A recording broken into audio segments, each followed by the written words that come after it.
दिया और पंचायती राज वगैरह आपको पता ही है कि किसका कंसेप्ट था and who has given the reservation in that. तो इसमें एक सभी पार्टीज का कंट्रीब्यूशन इसमें है और खुशी है हम लोग को कि विमेंस रिजर्वेशन बिल आया। पर इसमें बड़े संक्षेप में मैं आपको कहूंगी डॉक्टर सीमा, आप एक बार आप लोग आपस में कंसेंसस बना लीजिए, क्योंकि अपने जीवन साथी राजीव गांधी को क्रेडिट देना चाहती हैं सोनिया गांधी। कोई टीएमसी की नहीं देना चाहता। एक बार सुन लीजिए सवाल, आप ही से जवाब दूंगी। टीएमसी की तरफ से कहा जा रहा है कि Mamata Banerjee is the mother of this bill. आप कह रही हैं कि शरद पवार की वजह से ये हो रहा है, तो मतलब फिर तो सबको बराबरी से इसका फिर श्रेय देना होगा या आप सेटल कर लेंगे आपस में? सभी लोगों ने इसमें सभी का योगदान है, तो उस योगदान को हम ऐसे मतलब खारिज नहीं कर सकते कि इनका कुछ नहीं है उनका कुछ नहीं। और ठीक है, आज विमेंस रिजर्वेशन बिल आया है, हम खुश हैं। पर देखिए, मुझे लगता है कि पता नहीं क्यों ये लोग ऐसे सोचते हैं कि इस देश की जो महिलाएं हैं उनको ये कैसे भी मैनिपुलेट कर सकते हैं। देखिए, मैं बहुत शॉर्ट में आपको बोलूंगी जो 3-4 चीजें मन में है। एक तो टाइमिंग हर आदमी के मन में है, टाइमिंग ऑफ दिस बिल। आज 9.5 साल के बाद आपको याद आती है उस बिल की। 2014 में आप मैनिफेस्टो में लिखते हैं और आज आपको याद क्यों आई? एक इमरजेंसी स्पेशल सेशन आपने बुलाया एंड अभी अब बिल कब आएगा वो सबको पता है। दूसरी चीज़ वही जो है डिलिमिटेशन एंड सेंसस। तो सेंसस देखिए 2011 में हुई, 2021 में होनी चाहिए थी, जो नहीं हुई।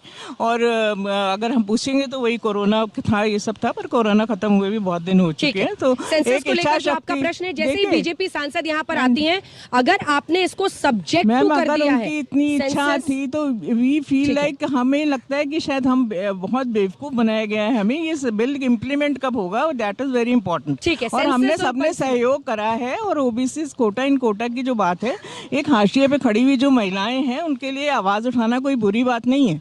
और देखिए, एक मुझे लगता है कि जरूर उनको जो ऐसी महिलाएं हैं जो पंक्ति के में अंतिम खड़ी हुई महिलाएं हैं, उनका योगदान होना चाहिए। और अगर ये कोई ऐसी चीज नहीं है जो ये कह रहे कि आपने हमें ऑब्जेक्शन करने के लिए कहा है। 303 है, 303, तो उसका बड़ा दिल दिखाइए। मैं तो यही कहूंगी प्रधानमंत्री जी से कि आप बड़ा दिल दिखाइए और उनके बारे में भी सोचिए।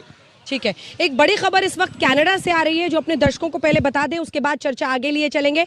आपको सुनाएंगे स्मृति ईरानी ने क्या कहा बीते दिन लोकसभा में सोनिया गांधी ने।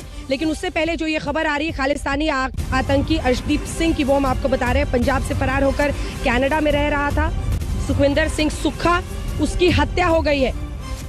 आपने देखा ही होगा बीते कुछ दिनों से लगातार कनाडा और भारत के बीच में जो कूटनीतिक संबंध है वो इन खालिस्तानी आतंकियों की वजह से काफी प्रभावित हुए हैं। खालिस्तानी आतंकी अर्शदीप का गुर्गा था सुक्खा, और सुक्खा की हत्या कर दी गई है।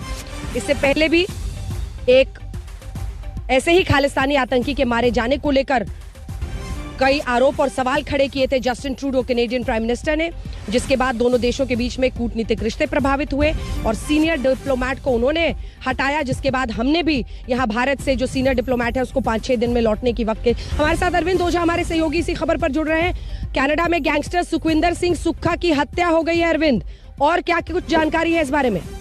देखिए, ये काफी एक कैटेगरी का गैंगस्टर है और कम टेररिस्ट भी था, क्योंकि हाल फिलहाल में इसने पंजाब और इंडिया में टेरर एक्टिविटी को अंजाम दिया था। जो सोर्सेस से जानकारी मिली है कि कनाडा के विनिपेग सिटी में इसकी गोली मार करके हत्या कर दी गई है। सोर्सेस से जानकारी मिली। तकरीबन 27 से ज्यादा मामले इस पर दर्ज थे।